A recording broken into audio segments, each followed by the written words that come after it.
랜선 교회에 오신 것을 환영합니다. 안녕하세요. 슬기로운 신앙생활, 매일 하나님과 친밀한 교제를 나누는 묵상, 메밀묵 한정민 목사입니다. 새해를 시작할 때 혹시 올해는 하루도 빠지지 않고 하나님의 말씀을 묵상하겠노라고 결단하셨나요? 혹시 결단하지 않으셨다면 지금이라도 결심하시고 매일 하나님의 말씀을 묵상해 보시기 바랍니다. 만약 결심했지만 혹시 실패했다면 지금이라도 다시 결심해서 하나님의 말씀을 묵상하시기 바랍니다. 혹시 그 결심을 지금까지 잘 이어오고 있다면 정말 잘 하셨습니다. 앞으로 남은 시간들도 빠지지 않고 하나님의 말씀을 묵상해서 하나님께서 우리에게 주시는 크고 놀라운 은혜를 누리시기 바랍니다.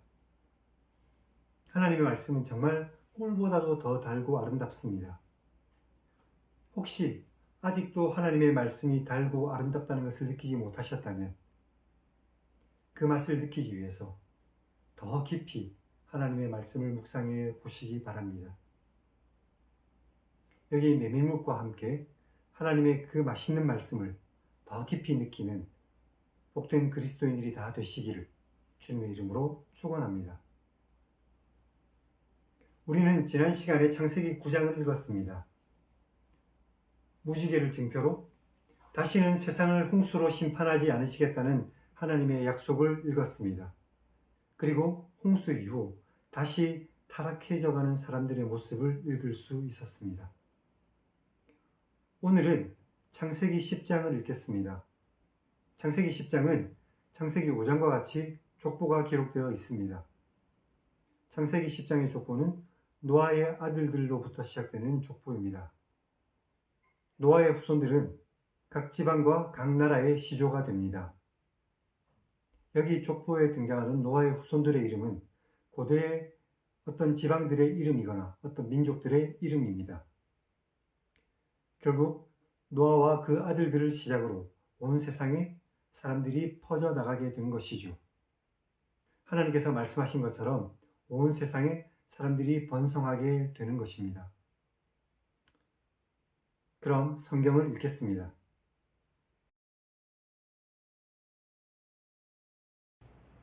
노아의 아들 셈과 함과 야벳의 족보는 이렇습니다.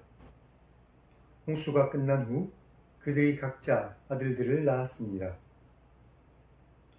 야벳의 아들의 이름은 고멜과 마곡과 마대와 야완과 두발과 메섹과 디라스입니다. 그중 고멜의 아들은 아스그나스와 리밧과 도갈마입니다. 또 야벳의 아들 중 야완의 아들은 엘리사와 달시스와 기띔과 도다님입니다. 이들로부터 여러 나라 백성으로 나누어졌는데 각각 언어와 종족과 나라별로 바닷가의 땅에 머물러 살았습니다. 함의 아들의 이름은 구스와 미스라임과 붓과 가나안입니다. 그중 구스의 아들은 스바와 하윌라와 삽다와 라하마와 삽드가인데 그중 라하마의 아들은 스바와 드단입니다. 구스가 또 니무로스를 낳았는데 그는 세상의 첫 번째 용사입니다. 그가 여호와 앞에서 용감한 사냥꾼이 되었기 때문에 누구는 여호와 앞에 니무롯과 같이 용감한 사냥꾼입니다 라는 속담이 생겼습니다. 그의 나라는 시날 땅의 바벨과 에렉과 악갓과 갈레에서 시작되었습니다. 그가 그 땅에서 아수르로 나아가서 니느웨와 르호보딜과 갈라와 그리고 니느웨와 갈라 사이에 레센이라고 하는 큰 성읍을 건설하였습니다.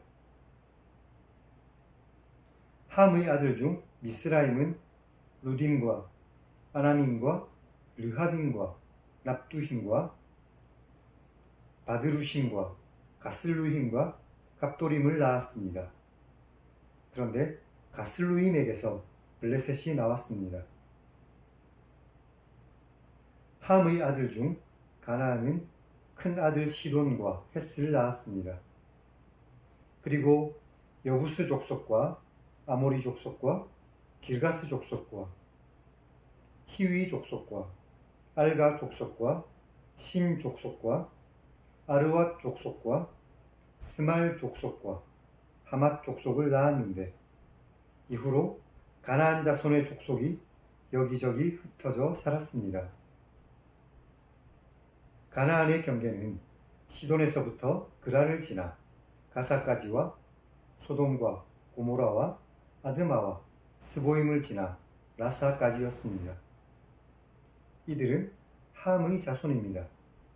각기 족속과 언어와 지방과 나라대로 나누어진 것입니다. 노아의 아들 셈은 에벨 온 자손의 조상이며 야베스의 형입니다. 셈 역시도 자녀를 낳았습니다. 셈의 아들의 이름은 엘람과 아수르와 아르박삭과 룻과 아람입니다. 그중 아람의 아들은 우스와 훌과 게델과 마스입니다. 셈의 아들 아르박삭은 셀라를 낳고 셀라는 에벨을 낳았습니다. 에벨은 두 아들을 낳았습니다. 한 사람의 이름은 벨렉이라고 하는데 그때에 세상이 나뉘었습니다. 벨렉의 동생의 이름은 욕단입니다. 욕단은 알모닷과 셀렙과 하살메웻과 예라와 하도람과 우살과 디글라와 오발과 아비마엘과 스바와 오빌과 하윌라와 요밥을 낳았습니다. 이들은 다 욕단의 아들입니다. 그들이 거주하는 곳은 메사에서부터 스발로 가는 길의 동쪽에 있는 산이었습니다. 이들은 셈의 자손입니다. 그 족속과 언어와 지방과 나라대로 나누어진 것입니다. 이들은 그 백성들의 족보에 따르면 노아 자손에게서 시작된 족속들입니다. 홍수가 끝난 후 여기 기록된 사람들에게서 그 땅의 백성들이 나누어진 것입니다.